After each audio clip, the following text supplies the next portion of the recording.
эфире новости, в студии Кристина Якупова. Здравствуйте, главные темы выпуска. В республике идет борьба с природными пожарами. На особом контроле находится обстановка в 3 населенных пунктах. В Якутии ситуация, связанная с угрозой распространения COVID-19, остается напряженной, и с каждым днем растет число заболевших. План по заготовке сена продолжает выполняться в Хангаласском улусе.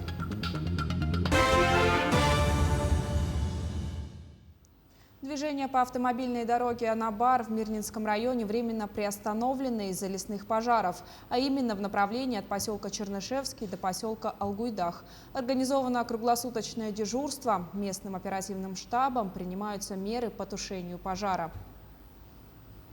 На территории республики действует всего 164 возгорания. За последние сутки удалось ликвидировать 15 очагов. Обнаружено 16, еще 53 пожара тушатся и 11 локализовано.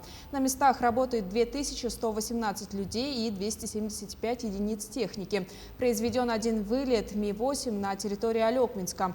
Всего привлечено 636 человек федерального резерва, из них 59 человек авиалесохраны и 577 прибывших на территорию республики из других регионов. На особом контроле находится обстановка в 3 населенных пунктах. На особом контроле находятся приближенные природные пожары по 3 населенным пунктам. Это Сить Кобяйского района, Кыракый Верхневилюйского района и Кюрелях Горного района. На данные природные пожары еще мобилизуются силы авиалесоохраны, также местное население и перебрасывается дополнительная техника. Дым от лесных пожаров закрыл солнце в ряде районов Якутии. Жители Кобяйского, Вилюйского и Нюрбинского районов наблюдали исчезновение солнца посреди дня. Сейчас в Татинском и Усть-Алданском районах действует несколько крупных пожаров. Северо-восточный ветер приносит оттуда густой дым. Особое внимание уделяется ситуации в Кобяйском районе, где действуют 9 лесных пожаров. Также напряженная обстановка сегодня сложилась в селе Тюлях Усть-Алданского района. Как сообщил глава Наслега, верховой лесной пожар подступает к поселку Кылаи и на данный момент находится буквально в 5-6 километрах. Огонь идет как с северной, так и с южной стороны по 3 направлениям. Сейчас проводятся работы по локализации пожара. Задействованы около 40 человек местного населения. Просеки они прорубают. И авиалесохрана около 20 человек. 1 единица гусеничная, 1 единица колесный трактор. 1 трактор у нас только с плугом. Пока никакой эвакуации нету. Сено, которые заготовили летом, в июль, все сгорело там на местности, которые очень много было стогов сена. Все сгорело. Очень быстро он. Буквально за 2 часа, за 3 часа скорость очень большая была пожара и ветра. А в Хангаласском улусе идет борьба с 5 лесными пожарами, из них 3 локализованы и 1 близок к локализации. По 2 очага действуют на территориях национального парка Ленские столбы и Хангаласского лесничества. 1 пожар активен возле Сенских столбов. На Ленских столбах оба пожара локализованы. На тушении работают 171 человек и 7 единиц техники. Пожар площадью более 1500 гектаров возле Сенских столбов также локализован. Его тушат 28 человек. Остаются действующие пожары возле села Едя и Кытыл-Дюра. Там с огнем борются 171 человек, из них 83 человека – местное население. Закончена опашка минполосы и провели встречный отжиг. Сегодня планируем вечером локализацию дать. По 18-го там тоже опашка идет, встречный отжиг проводится. Кытыл-Дюре, ага. И вот на днях, если все по плану будет, тоже локализацию ждем. В честь Дня воздушно-десантных войск десантники Якутска провели акцию, сформировав отряд добровольцев в помощь тушению лесных пожаров. Каждый желающий мог подать заявку на формирование списков. Уже завтра, 3 августа, в 7 часов утра, первые отряды добровольцев будут отправлены на места пожаров. Для выезда компания «Саханефтегазсбыт» предоставила 500 литров бензина. Хотелось бы сегодня призвать не только ребят, которые служили в ВДВ, спецназе, но и другие ряды войск для того, чтобы они тоже формировались. Ведь если мы все объединимся и единой группой выдвинемся в помощь в те населенные пункты, которые сейчас нуждаются в помощи, то я думаю, что мы намного быстрее, оперативнее справимся с данной проблемой. Открыт проезд в сторону аэропорта в городе Якутске. По сообщению Сахатранснефтегаза, работы по асфальтированию на поврежденном газопроводе по автостраде 50 лет октября завершены на полосах, ведущих из города в сторону аэропорта. Проезд свободен. Работы на стороне автодороги, ведущей в город, в настоящий момент продолжаются без ограничения движения транспорта. Сегодня в 21:00 все полосы автострады из аэропорта в город перекроют для проведения земляных работ и асфальтирования. Автомобилистов просят планировать маршрут заранее с учетом ограничения движения. Напомним, что по факту утечки из газопровода высокого давления в промышленном округе города Якутска 1 августа создана комиссия Сахатранснефтегаза по расследованию обстоятельств и причин произошедшего. Ремонт осуществляется поэтапно. В первую очередь восстановлено покрытие автострады в сторону аэропорта. В Якутии принимаются оперативные меры для стабилизации эпидситуации. Текущая ситуация, связанная с угрозой распространения новой коронавирусной инфекции, остается напряженной. За сутки в регионе выявлено 155 новых случаев, из которых 90 случаев в городе Якутске. Все новые случаи инфицирования в основном связаны с завозом инфекции извне республики и с распространением вируса в семейных очагах. COVID-19 также выявлен в районах республики: в Мирнинском – 19 случаев, в Алданском – 13, в Усть-Алданском – 9, в Нерюнгринском районе – 7, в Вилюйском и Мегино-Кангаласском улусах по 4 случая, Намском улусе – 3, Амгинском – 2, Алекминском, Сунтарском, Тампонском и Чурапчинском районах по 1 случаю. За весь период в республику поступило 281 755 доз вакцин. Дополнительно 6 тысяч доз вакцины «Спутник Лайт» поступило в регион. В вакцинацию попадают граждане, те, которые прошли непосредственно саму по себе, саму по вакцинацию в одну из первых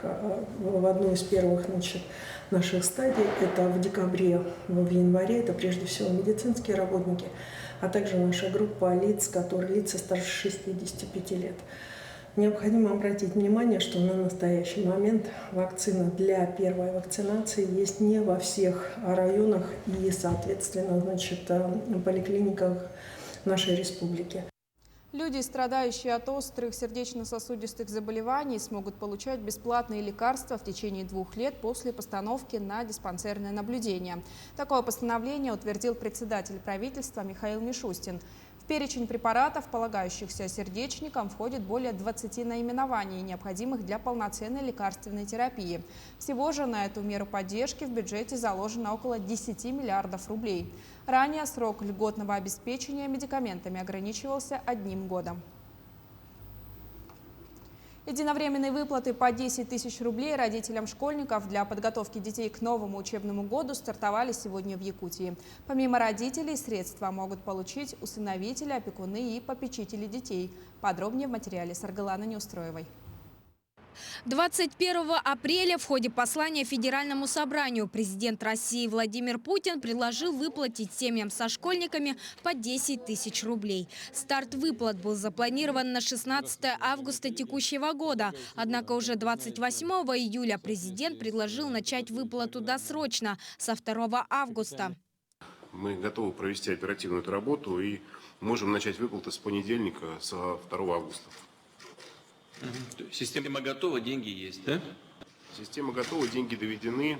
В понедельник выплатим средства на 17 миллионов детей. Хорошо, так и сделаем. И начнем эти выплаты со 2 августа этого года, то есть со следующего понедельника. При этом, если родители не успеют оформить выплату до конца лета, они смогут сделать это в сентябре и октябре. Соответствующее заявление Пенсионный фонд будет принимать до 1 ноября через портал госуслуг. Все проверочные мероприятия осуществляются в автоматическом режиме путем межведомственного взаимодействия. И у родителей нет такой необходимости, как приходить в клиентские службы, представлять какие-то дополнительные документы.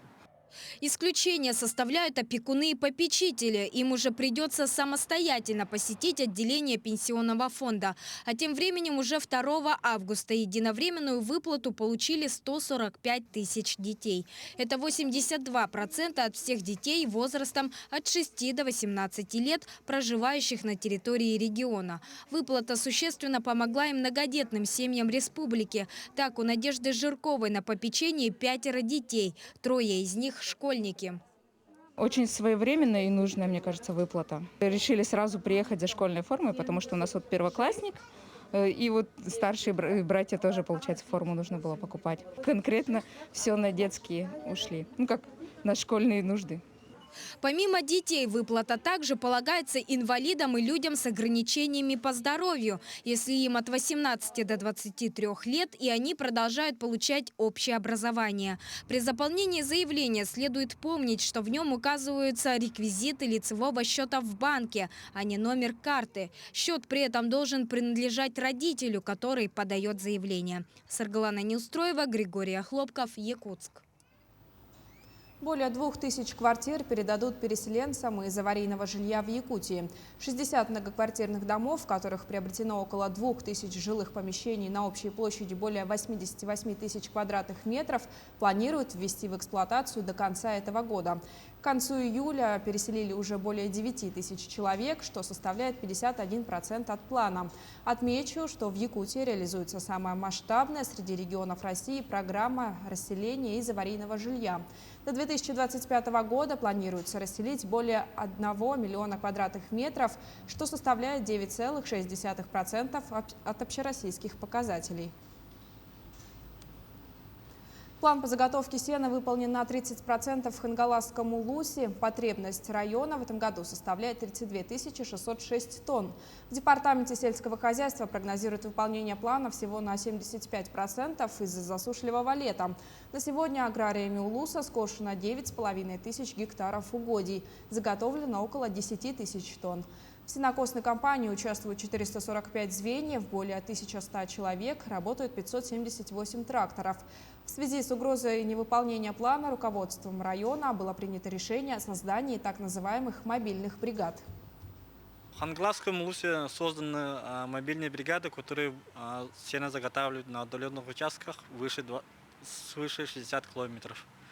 В Улусе предусмотрены денежные средства 1 200 000 рублей для закупки ГСМ и запчастей.